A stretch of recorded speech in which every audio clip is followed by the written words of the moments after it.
Hello and welcome everyone to today's session on modernizing Texas's best retail chain with Anthos. My name is Joe Rodriguez, Platform Engineering Manager for HEB, responsible for hybrid cloud deployment. Hi, I'm Justin Turner. I'm the Senior Engineering Manager responsible for digital fulfillment at HEB. Today we'll talk a little bit about who we are as a company and hopefully peel back the onion and share with you our road to platform modernization with Anthos and the effects that it's having on helping us ship digital assets to HEB and to our customers. To be clear, this is not an exhaustive technical talk, but rather a behind the scenes look at some of the thinking and decision making that went into building out the platform and our technical competency. Therefore, I will cover the work and rationale that we put into building the platform and how we got here, and my colleague Justin will cover the details of engineering applications on the platform for his digital fulfillment team. Who are we? We are HEB. We are Texas proud. We believe that no store does more for Texas than HEB. We are the largest retail grocer in Texas and have the distinct pleasure of serving over 9 million hungry Texans daily within our store footprint. We hail from the great city of San Antonio, but in actuality, our humble beginnings started in Kerrville, Texas in 1905. HEB later moved its headquarters in the 1940s to Corpus Christi, Texas, but for the last 35 plus years, we have called San Antonio home. Here's an example of one of our flagship stores in the Houston area. And although each store is unique into their own right, they are all set up to do the same. They are set up to efficiently and effectively serve our customers. As you can imagine from a little bit of math, we are 115 years young. In that 115 years, we've managed to deploy 400 plus stores within our fleet. Now, those stores range from Central, South, East, and now West Texas, over 350 of them. But now we also have about 70 plus stores in Northern Mexico. According to Dunhubby, a data science firm out of the UK in 2019, they put out a study to see who is the best retail grocery company for the US for 2020. We're happy to say that we were voted number one. Regardless of any accolade, you should know this. As a company, HEB is relentless. We are relentlessly dedicated to our customers. Getting food into the homes of hungry families in a timely fashion, especially during this crazy time in history, is our number one objective. Even so, we do this while trying to provide the best service, price, customer experience, whether in our stores or online. It's who we are. On to platform modernization. Why modernize our platform? Simply put, it's about serving Texans. It's what we do. Getting food into the hands and onto the tables of our Texans is what this is about. Although it sounds simple, every day this task seems to get increasingly more and more complex, which is why we know that if we're going to be serving the Lone Star State over the next 115 years, this journey to platform modernization and digital transformation is and will be the key to our future and success. Now, before modernizing anything, we had to do a bit of introspection and realignment. In other words, we had to get our heads straight. Did I mention we're 115 years old? We should think that we're a little bit wise. Well, luckily, we were wise enough to realize that if we're going to be solving today's food problems with yesterday's tools and technology, this would prove out to be a very tall task. So what we did is we restructured and aligned our engineering, operations, and development teams for the future and for success. The next thing we did was do a little bit of planning. We knew that this digital transformation does not happen overnight. So we started to plan for a minimum of a 2 to 4 year runway. Now, when it comes to the platform itself, we saw 3 phases. We call it crawl, walk, and run. But I will cover the first 2 phases, and Justin will make mention of where we're headed in the future at the end of the presentation. One of the first things we did was looked at the state of our DevOps, right, and how we ship code. HEB has this concept of own brand, where we take something good like ice cream and make it better. DevOps practices and tooling is no other. It is critical to the path of the future. Tooling, in regards to tooling, this has to do with newer tools like Docker and Kubernetes. And when it comes to delivering applications, we really had to take a hard look at our CI/CD narrative. Just by doing this, we established our early mission. which was a bold statement unto itself, and that is to empower developers and accelerate HEB's transformation from a grocery to a tech company. But like any good thing, we quickly found out that this has some inverse effects. Empowering developers and acceleration of transformation really has some inverse effects when it comes to delivering our applications. Much of what my colleague Justin will cover is exactly that, living in this new world, on this new stack, and its effects on application development. The next thing we did was address the issue of change. Change within the enterprises is very hard. Change is hard in general, but for digital transformation, it is even harder. I would care to say that no one really knows just how hard something is unless you have to go through it yourself. When it comes to the enterprise, I think that the critical thing to remember is that enterprises are much like ships. They are a little bit slower to turn, which is distinctly different from a startup approach, right? Startups are like tugboats, speedboats, or even smaller vessels. They turn on a dime. It takes an incredible amount of retrofit work to make ships turn on a dime like these smaller vessels. From an operational perspective, one thing we had to do was a bit of relearning or thinking or learning differently. Much of like you would from going from an object-oriented programming language with something like Java to a functional programming language with something like Golang. The next thing we did was formulate a team that could really help us move the ball forward. What we did was we formulated what we called a GCP Tiger team. This is a shout out to those key individuals who really helped early on to establish the footprint and get us off to the races. What they did was really focus on setting the groundwork, right? Building that gap between operations and developers, focusing on reshaping our culture, introducing those new tools. But in addition to that, is really taking a hard look at changing the computing mindset of the organization. Now, you may ask, what do you mean by that? Well, this is what we call our Wizard of Oz moment. Well, considering that when we started this, it was 2017, and while the rest of the world was moving towards 12-factor app and cloud native, we were still living in the tightly coupled world of servers, VMs, and mainframes. Think about it. Servers, VMs, and mainframes. Servers, VMs, and mainframes, oh my, you get the picture, right? What this was about was rethinking our compute mindset, decoupling applications from physical servers or VMs, and really taking a look at not treating these resources as pets, much like a cat, and really treating them more like cattle. I don't know about you, but in Texas, we're way better at herding cattle than we are pets. Which led us to our container-first approach. We believe that this is the fastest method of reinventing our platform and delivering applications at scale and into the future. We did this by engaging Google with GCP and GKE. One thing that we didn't want to do is we didn't want to reinvent the wheel. So we focused on becoming consumers and establishing that muscle memory that it takes to get good at delivering applications. What we focused on and what we tried to get out of this was three key things for our platform. That application decoupling that we talked about, a faster engineering lifecycle, and a more systematic approach to actually delivering the tools, or rather putting the continuous integration and delivery.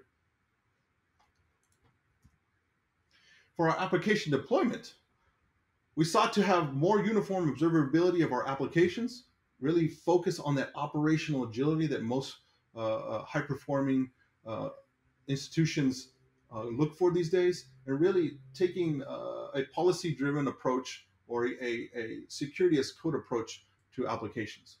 So wrapping up phase one, it took over about a year and a half, and we managed to rewrite and migrate 16 to 18 production mainframe apps into GKE.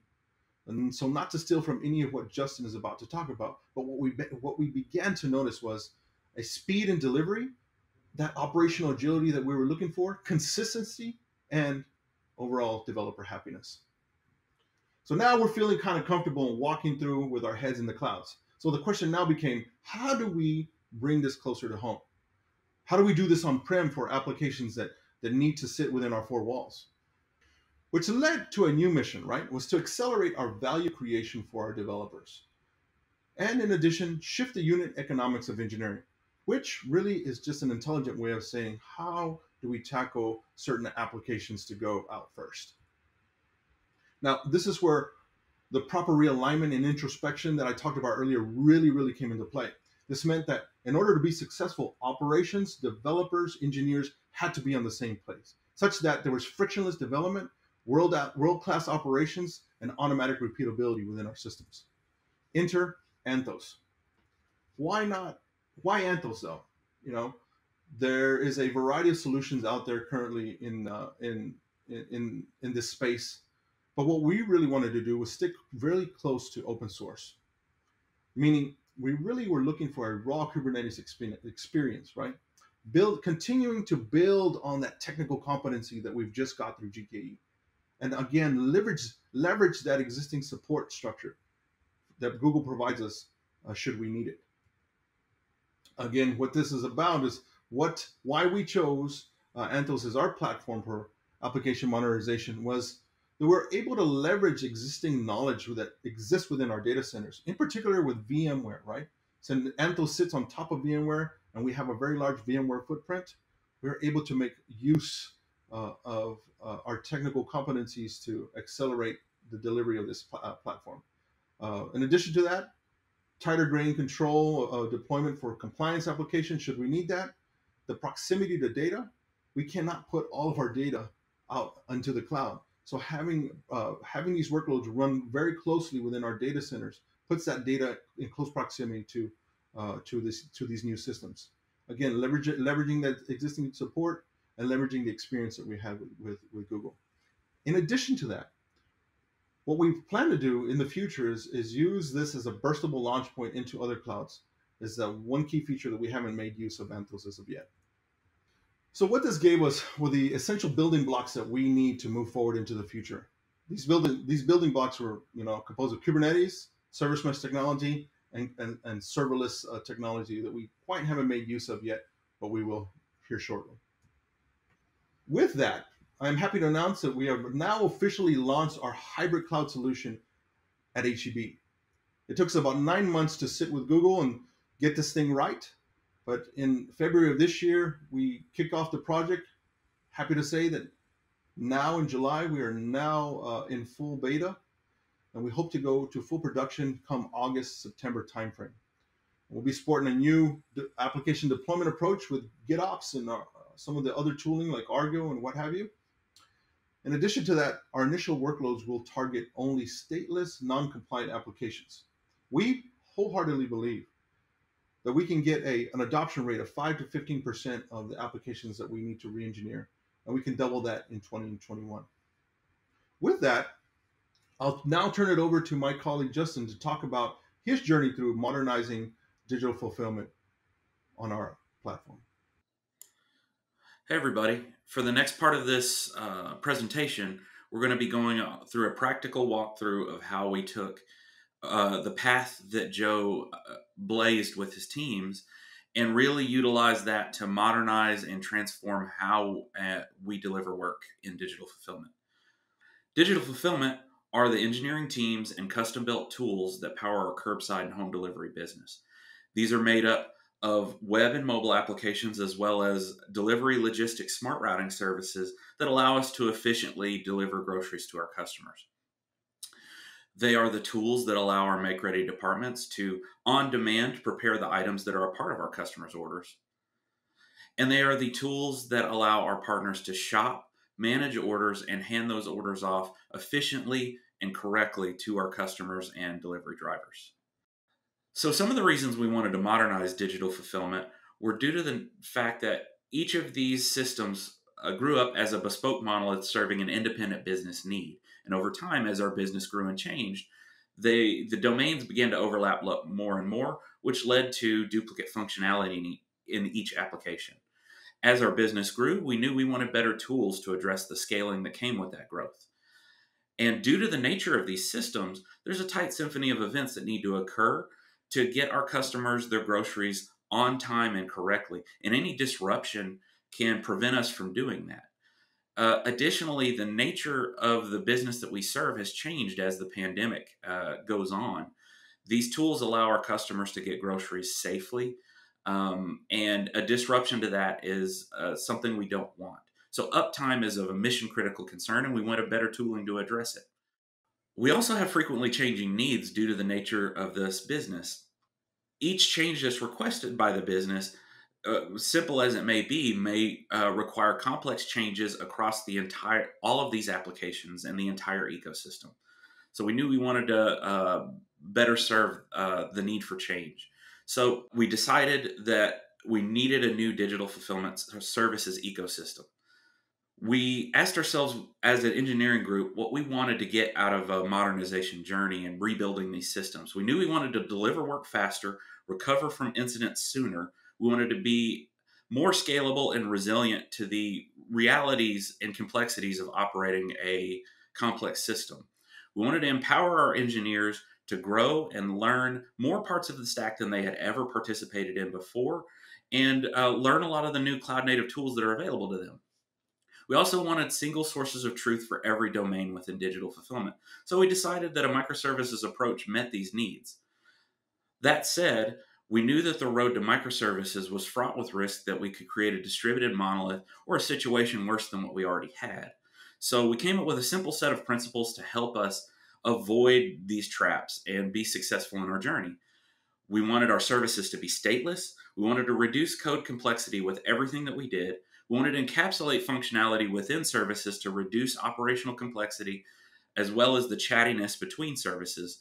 And we wanted loose coupling between these services so that we could fail gracefully and keep most of the business up should a failure occur. And we knew we wanted one database per service, so to enforce the microservices discipline and ensure that we didn't create a situation that was bad for ourselves.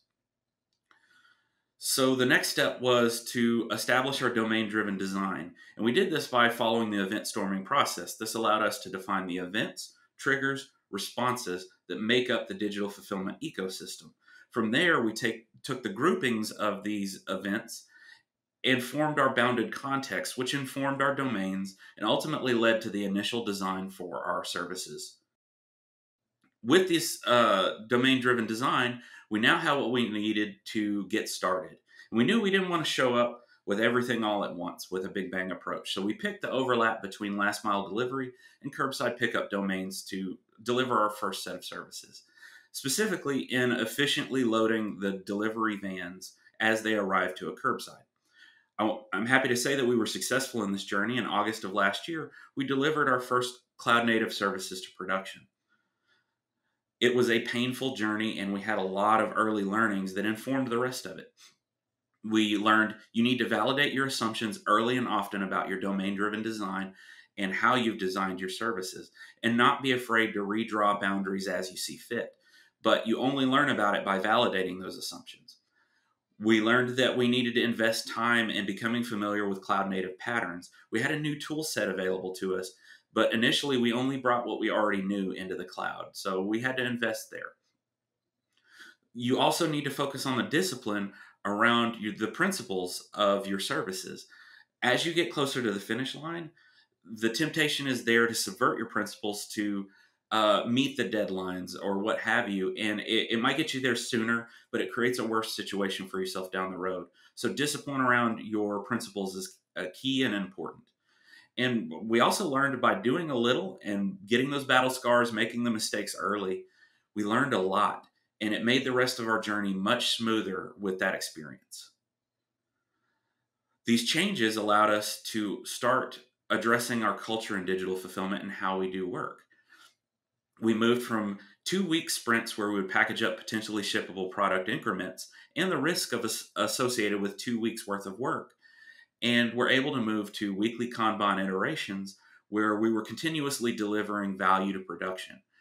We reformed ourselves from a giant monolithic team into several smaller squads that could own their domains and services end to end. And they did that by becoming full cycle engineers and participating in more of the stack than they had previously. We measured our success in this change by using the 4 key metrics. That allowed us to identify areas of friction that prevented us from becoming high performing teams. To become full cycle engineers, we had to build competencies in parts of the stack we had never really operated in before.